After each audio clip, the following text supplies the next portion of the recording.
So I've been getting a lot of questions over the past few months about what happened to my wife. And so in this video, I'm going to start talking about how my relationship with her began and sharing with you some very personal things. And I'm going to share with you what happened to her in January of 2022 while we were in Medellin, Colombia. So hey, Jason here. If you've been watching the channel, you've been seeing me now. I am 10 years in the game as a full-time nomad / expat. I am on my fourth country, third continent here in Lusaka, Zambia. And one of the things I'm starting to do is just share with you why you may be wanting to consider Zambia as an option if you're an expat or considering becoming one. And so let's go ahead and get into today's video. As you see, the intro is a little different. My energy is a little bit more down. However, the reason being is I'm going to share something very personal with you, and it's dealing with Cece, my late wife. And anyone who knows me personally, you know, I'm very protective of sharing information with her. It's hard. I'm going to be honest with you. Even to this day, it is now, it's just crazy. It's 3 years since she's been gone.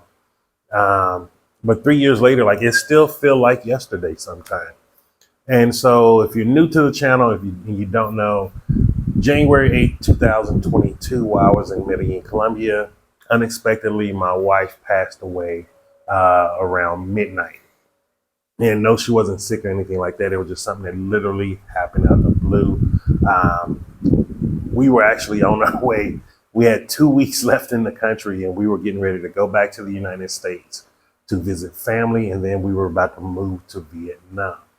And everything's changed. As you see now, I'm in Lusaka, Zambia. And so Cece and I, we were together for 15 years. We dated for 5 years and then we were married for 10 years. It's so funny because it still feels fresh. Like when we first met, we met in Arlington, Texas. And we met at a TGI Fridays. That's where we met up. We had lunch at the time. And we talked for about an hour to 2 hours, really getting to know each other and saying like, hey, is this something that we're interested in? And we, for appetizer, we had fried green bean strings, which both of us enjoyed. Like both of us really love eating fried green beans. And then for her meal, she had chicken, mashed potatoes, and I think it was mac and cheese. And I don't even remember what I had. That's the funny thing. My attention was so focused on her when we first met. At that time, she was just finishing up her bachelor's degree. And no, was she in her bachelor's? No, I'm sorry. She was finishing up her master's degree because she was at UTA at the time.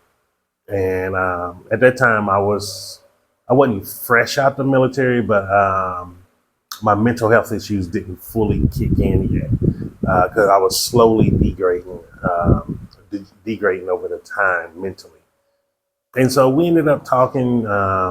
That first year of us talking, we didn't get to spend a lot of time with each other, but we cherished every bit of moment that we had together. And what I mean by that is she was finishing her master's, plus she was working. I think at that time she was working at a women's shelter. So she's working a night shift. And I was working 3 jobs at the time. I was working at the post office, O'Reilly Auto Parts, and then I was doing private security on the side on the weekends. And I was doing it for more of a wealthier clientele. So I really was getting to meet some really good people and some of the shakers and movers in Dallas. And so that first year, you know, whenever I had a time off, I would either drive to go see her. We would go see a movie in the morning on Sundays or something. We would try to spend as much time as we could when we had it. It was funny because her mom, when she first met me, it was because Chantel, her car flipped. She was in a car crash in the highway. Someone had hit her and her car flipped over. Technically, it was my car. It was a car that I bought so that she could use because her main car, her Buick Regal, was no longer working. It was having issues. So I was like, hey, I get another car and then just drive that car. So I had bought a Pontiac Grand Prix. It was black, beautiful car, man. I'm a Pontiac dude, by the way. And so she was driving that, and then she had flipped because she was hit on the side. She was sideswiped, and thankfully she wasn't hurt. Like, I was very happy about that. I didn't even care about the car getting totaled at the time. It was like, look, as long as you're safe. And so her mom and her sisters came down to just check on her and spend the weekend with her. And then after I got off work, I think I got off work like around 11 o'clock. I just came over to her place, met them for the first time, and then I fell asleep. I passed out. And so around 3 in the morning, I had to get up to go work at the post office. I was I would open up the post office and sort the mail out in the office that I was in. And I remember she called me later that evening before I got off the post office, before I was going to start my second job. I was working 2 full-time jobs at the time, plus doing the security. And she was like, "Hey, mommy, just wanted to say hi to you. Good morning, since she didn't see you before you leave." And she was like, "Man, you work too." She was like, "Man, Jason works too much. He needs to slow down." And we just laughed about it because we was like, "Hey, these bills ain't paying themselves, man. We gotta get this money." And that was one of the things I really, really loved about Chantel, or Cece. Cece was her moniker for Chantel Cheney, but Chantel was her name. And we both was always focused on the future. Like, we did not want to continue the generational things that we saw from our families, and that really united us. So like for me, like I explained to him, like, hey, I grew up with drug use in the family. I've seen drug abuse my entire life since I was very young.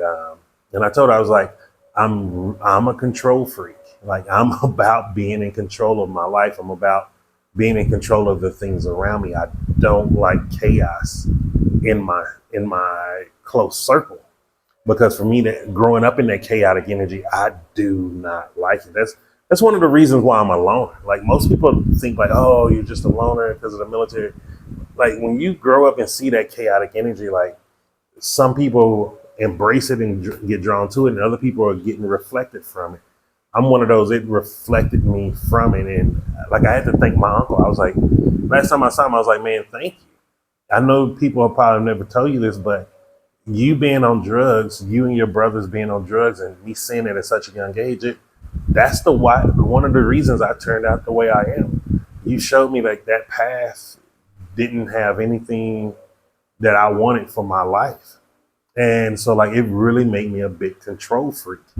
Even to this day, I'm a huge control freak of my life. Like, I do not like being out of control. That's why I don't drink anymore. And that's why I just chill and stay to myself. Like, I'm such a control freak. I don't even like it when I'm riding with someone else to a place, and now it's like I'm dependent on them to get back home. Because the moment I'm uncomfortable or the energy shifts to a place that I don't want to be, I want to get the hell out of there. And so it's something that still goes with me to this day. And so then she explained too that she's a big control freak. That's why she's really big on succeeding intellectually from the academic levels and stuff like that, because she grew up seeing alcohol abuse throughout her family. And so she explained to me, like, because of that, she doesn't drink a lot. What's funny? I never saw her drunk. The 15 years we were together, never saw her drunk one time. And we did have drinks. Even when we went on cruises, we went on vacations, we would just share cocktails and stuff. I think she's only saw me drunk maybe 4 or 5 times. One was when we went to a big Halloween party at the Great Wolf Lodge. And that was more of drinking, trying to forget military stuff. And then I know another time was when my brother passed away. I started drinking at that time. Like, I was drinking heavy at that time. But outside of that, like, we were not big drinkers, partiers, none of those type of things. So it really bonded us together. And also because of our upbringing from a financial or economic point of view, seeing our parents struggle, like, I grew up seeing, I'm a single mother, seeing my mom struggle with the bills. I I think this is one of those things that people don't talk about enough. A child may not understand everything that's going on in the dynamics of the situation, but from their perspective, they can feel the uncertainty. They can feel the stress. Like that energy can be felt throughout the house, and children can feel that. And I felt the stress of my mom trying to support for three, not trying, she did. She supported three young boys on her own without the father's helping. Like that's a lot of hard work, man. Like sometimes I don't think we give mothers enough credit because they take on a big burden that's not all their responsibility, yet most of them don't have the pleasure of saying, you know what, I don't want to do this. And so growing up seeing my mom with those struggles and seeing her stressed out through money, it made me very cautious on what I do with money and how I use money. And so like I would always do like yearly reflections on like, dude, am I better myself? Like, what am I doing better? That's why I was always big on not buying brand new cars. I would get older cars, pay cash. You know, I was doing some things right and I was still doing some things wrong. Because until you learn how to do things properly, like you're still going to make mistakes. And even on her end, her parents as being immigrants from Trinidad and Tobago, she saw the struggles that they had getting jobs, you know, and really just trying to create wealth and take care of their family because she was the she's the second to the oldest sister out of four daughters. And so that's a lot of work, man. Taking care of 3, 4 children, like it's a lot of work. And even when I met mommy, which is her mom, we were talking, you know, she was such an amazing person. And also seeing like after she lost her husband, how she took on that role of being a mother, taking care of her kids alone. And it really helped me understand the strength that my mom had to be able to do it. And so both sides of the family impacted us to where we were really wanting to be financially stable, be financially independent. And so that was another thing that brought us together and really solidified our relationship because you can't say you want to be a millionaire and then your partner is just someone who wastes money. Like it doesn't add up. You have to be like-minded spirits. And so it was just like really freeing. It was like a fresh breath of air to finally find a woman who was interested in the things that I was interested in. It wasn't like a conflict of interest. So after that, we were dating, we were together. Like I said, we were together 5 years. And then I proposed to her and asked her to marry me. Worst proposal in history. Like, I'm going to lie. Like by that time, my mental health was really, really drained. And I was hanging on by a thread. And I knew that I wanted to spend the last of my days with her because I didn't honestly think I was going to be alive much longer. And then like, I didn't have a desire to live anymore at that time. My desire to live was completely gone. One thing I don't think you may know or understand, because it's hard for anyone who's never been in the military, and then it's hard for someone who hasn't been to war to understand, is like, it destroys you mentally, physically, and spiritually. Like it destroys you. It really breaks you down, and you're not giving or even able to get the proper treatment that's going to help you. At the end of the day, you're just a number, and you're supposed to come back and figure this stuff out on your own. And it was hard, man. Like, I'm gonna be honest with you, like that was hard. So like at that time, I didn't love myself. I didn't respect myself. I saw myself as a monster, to be honest with you. I remember I used to always question myself. I've always been one of these people that did a lot of self-reflection. I used to question myself, and I was like, after going to war, seeing the things I did, doing the things I did, what if it was my choice? And this is a weird question. Like, this shows you how mentally I was broken. I used to ask myself, what if I had the choice of being Christ reincarnated or the second coming of the devil? Which one would I choose? Because I always felt like there was some good in the world, but then I feel like the world is so evil. Like, after seeing those things, doing those things at war, it's like, who am I? How am I capable of doing this? Like, things that you wouldn't even dream of that you have the capacity to do. And now that you know you've done them, you know that capacity is always within you. And so I used to always ask myself that question. And 9 times out of 10, I was always saying, I was the second coming of the devil. Like, how can I be a good person? How do I deserve to get into heaven if there's a heaven? How do I deserve happiness? My life should be miserable. I should be in suffering. Like, it's Dante's Inferno, like one of my favorite things to read back in that time. And I felt like, I deserve to go through the different levels of hell and torture. And that's just what I was feeling at that time. And when I wasn't even able to love myself, she was able to love me. Like, through her loving me and showing me that love, it was uncomfortable in the beginning.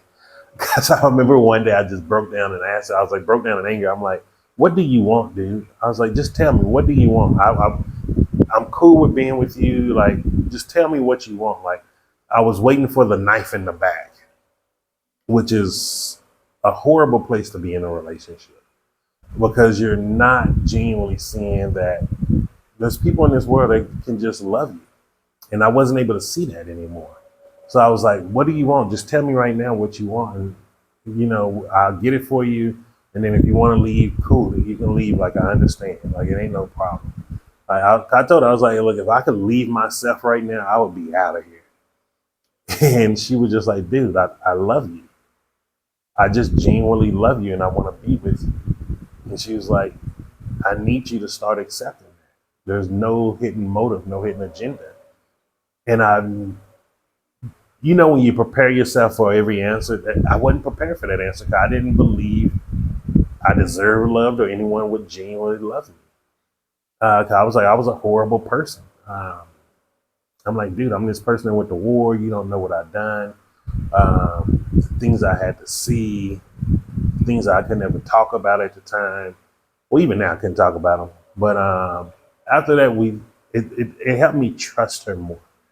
And it helped me to think, like, maybe there is another side of this coin. And so I began to open up with her about different stuff from the military, my experiences at war. So not even my family really knows what I did at war or what I really did in the military. She was the only person on this planet, minus the people that I worked with, that knew what I did and the things that happened at war. And so it helped me a lot, like, to be honest with you, because she fully started to understand me, and her background being a social worker, but she went more on the clinical side as an LCSW. She understood my mental health issues a lot more. And so she protected me a lot. She protected me from everyone on the outside, even though I was shutting down internally. No one really knew what I was going through. Only she understood it. And so it was, I hate saying it was rough, but it was challenging. The marriage in the beginning was challenging, man. When you're dealing with someone who's not expected to be alive much longer, someone who had an active plan to take their life, I had all of these things in place. Like, I did. If you would have told me back then that I would be alive in 2025, I would have called you a liar. I had no desire to be here anymore. I used to get angry when I would just wake up in the morning after a couple hours of sleep, and I'd be like, fuck. I'm like, dude, if you really if there's really a God out there, why do you keep waking me up? Like, just let me go. Like, why are you forcing me to keep doing this? And now I feel horrible about having those thoughts because I would never want to have left her in this world alone. Um, I remember there was a point when she confided in me and she said, "You know, I married you because I want to live my life with you." And I was like, "Yeah, I know that, but what do you mean?" She was like, "I don't need you to jump in front of a bullet for anyone. I want you to be home with me." And she was like, "Will you promise me that your priority will be always to come back home?" And when she told me that, it clicked. Like something clicked in my head at the time. And I was like, "Of course, you're my priority. You're my world. You're the thing that I care about and love most here. Nothing else matters." And I meant that. I always told her if if someone would be to blame to take you from me, I would destroy this world. Like I would do everything in my power to destroy this world to get them because like you are what matters to me. And that was true. The love I have for her, I know exactly how far I would go for her. Um, Man, it's hard talking about this stuff. Yeah, you think 3 years later it'll be easier to talk about this, but it's still hard, man. It's weird. Um, Let me kind of switch it up a little. So the reason why I'm doing this video is because I watched the Netflix series Man on the Inside. My little sister told me to watch it. She's like, "You're gonna, because you love The Good Place." She's like, "You're gonna understand it a lot better than maybe most people would." And when I was watching it, it reminded me a lot of the marriage with Cece, with Chantel. It reminded me a lot of the commitment we made for a life partnership. The fun, the great times, the bad times, but the marriage, the relationship, just the friendship, everything that we built together. And seeing how the main character lost his wife, he lost himself, he lost his identity, his passion, and then how he had to do something. I don't want to give away the movie. He had to do something, in case you haven't seen the show, to regain that joy of life. I really understood it. And it hit home because it was like, if you lose your partner in your 70s, 80s, and stuff like that, it's expected. But what happens when your partner passes away at 38? What happened when your partner passed away, like right when y'all are in the prime of your lives, like getting your stuff together, getting financially free? Not even financially stable because we were already stable, but getting financially free and enjoying your lives. And there's no manual on this. There's no one you can talk to about this really. Like, yes, I went through it. I apologize. I went through it, but there wasn't people to talk to about this. Like, there's no book written about how do you move on after your life get turned upside down and you're 40 years old. Like, no one was able to help me through that. You know, people understood that I was hurting, but no one truly understood it because at the end of the day, how everything happened, it was a tragedy. It was like a Shakespearean tragedy almost. You don't expect that. And so I'm going to share this and then I'm going to shut the video off. Just because I don't want to get emotional on camera and I don't want to be crying or anything. And I'm going to do this in parts and as a series. That night at midnight, we were sleeping. Okay, so we were sleeping in bed.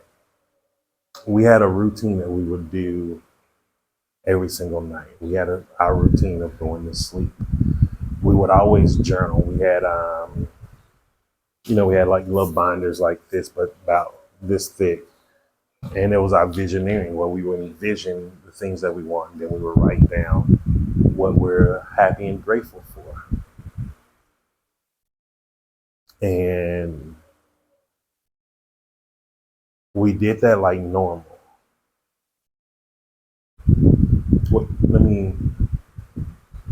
let me just back up for like a few days, maybe it was a week before the night of January 8th.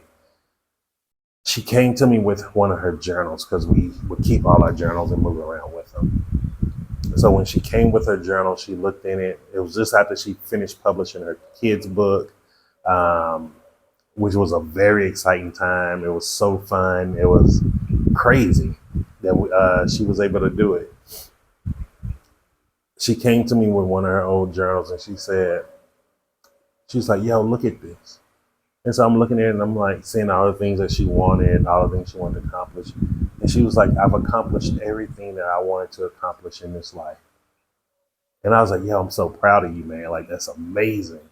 And I was like, so what are we going to try to achieve for next? And she was like, I'll see. We'll talk about it later. And then now let's go back to January 8th. January 8th, it was midnight. I woke up after we did our, so January 8th, our normal way that we go to sleep was we would write in our visioneering journals and then write the things that we were grateful for. And then we would say, I love you. And then we would kiss, maybe hug or something, then fall asleep. So everything was normal. That was our normal routine. Something woke me up at midnight. Like I felt something was wrong with her. And whenever I could, like when you get to a certain point in your relationship, you become symbiotic. You actually feed off each other. You can communicate with each other without without even being in the same room. There's an emotional bond there to where you can feel each other physically, even when you're not in the same room. And so I woke up because I felt something was wrong with her. And so I woke up and I looked over at her and she had the covers off her, which was very odd. Like I'm a naturally hot person. She's a naturally cold person. So even if it's usually 80, 90 degrees, she'll maybe have a blanket on her at night. Whereas I'm sitting there sweating like crazy because I feel like it's 300 degrees. and so I asked her, I was like, hey, are you okay? Like, what's wrong? I'm like, you don't sleep with the covers off. This ain't you. She's like, yeah, I'm okay. I'm just hot. I'm, just trying to cool off. I was like, you need me to go get you something? Do you want some water? You want me to turn the fan on? She was like, just turn the fan on, please. So I turned the fan on and put it more towards her to cool her off. And then she was like, please just go back to sleep. I'm okay. I'm like, and I told her, I was like, I don't mind staying up with you. I'm okay. She was like, no, go back to sleep. Promise me you'll go back to sleep. I was like, I promise. And so I went back to sleep, and then anywhere from 30 minutes to maybe an hour to 2 hours passed. I don't know. Because I feel like all of this just happened in an instant.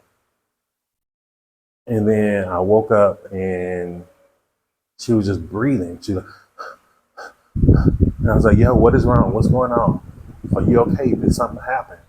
And she was like, I'm not feeling good right now. Like something's not right. And I was like, do you want to sit up? Do you want to try to sit in the chair? Because sometimes sitting up can make you feel better or help you with your breathing. And she's like, yeah, let me try to sit up. And then when we got her to sit up, she kind of collapsed. And so then after that, I helped her just sit up on the floor. And I was like, hey, let me go to the security and tell them to call an ambulance so we can get you to the hospital, okay? And she was like, okay, please, let's get me to a doctor. And so I ran downstairs. This time we were in Medellin, Colombia, but we was on the 7th or 8th floor. And so I ran down the stairs instead of taking the lift and ran outside to the guard. And I was like, hey, something's wrong with my wife right now. I was saying all of this in Spanish. I was like, can you call an ambulance? Like, I need it. to get her to a hospital as quick as possible. And so then I ran back upstairs. And I told him, like, hey, the hospital, ambulance is on its way. We're going to get you to a doctor. Just, it's okay. I was like, here, I'm here with you. And then at that point, the breathing just got worse. Like, she was just hyperventilating a lot more. And so I was trying to get her dressed. And like she lost control of being able to move her body. So like she wasn't able to function her limbs or anything. So I was like, let me just see if I can get someone to help me. And so I ran out in the hallway and I'm screaming, Ayúdame, knocking on doors. No one was home. It was the craziest thing, man. Like I was so scared. So I never felt that helpless in my life. Even being at war, I felt I had more control than I did at that point. And I never felt as alone as I ever felt in my life also. Like there was no one there that I could call on, no one that could help me. And so I went back into the house. She was still breathing at the point. She was a little bit coherent and I held her and I was like, come on, we're gonna make it through this. I was like, I put my hand on her heart and put her hand on my heart and I was like, just breathe with me to try to sync our breaths in cadence. And she said I went too far. And because she was telling me she went too far. She said I went too far. And I was like, what do you mean? Like you're here with me. And she was like, I went through the wrong door. I'm sorry I can't come back. And I was like, it's okay, man. You know I love you.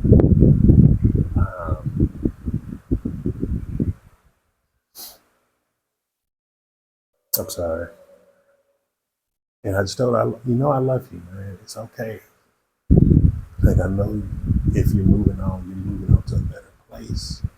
And then like she was telling me that she saw mommy, she saw her dad, and she was naming other people, but I didn't know who they were. And I just after that I knew it was too late. But I was still trying. I was trying to do CPR. I was trying to do anything to bring her back. Like feeling like if I had enough energy, she could feel my energy signal and come back to me. But even trying CPR, and even though I was certified or I was trained in CPR in the military, like there was nothing I could do. And I felt so horrible inside doing that. I felt so weak. I was always honoring myself as being a provider and a protector. And it shattered me that I wasn't able to protect her even from death. I was just like, who am I? Like, what was the point of all of this training, all of these things that I've learned? And then in the time that I needed, I didn't even know what to do. I was so confused, so lost at that time. And she took her last breaths in my arm. It was a big,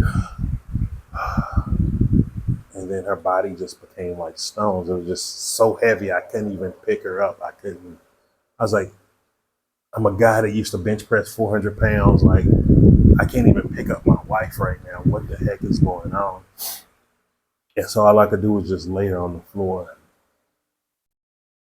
And then I just put a, cover and everything on her.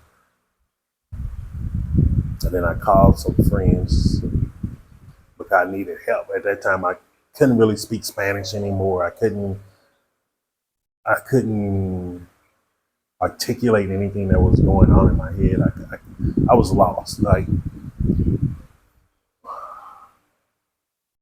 it's not like the movies, man. It's not like the movies at all. I'm gonna tell you, it's not like the movies. When you're going through that, it hurts. And when you think you're prepared for those type of things, you're really not.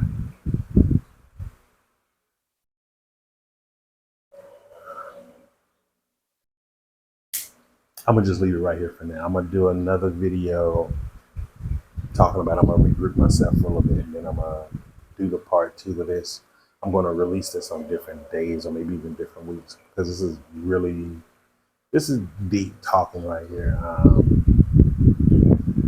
Yeah, I'm gonna just cut it off right here.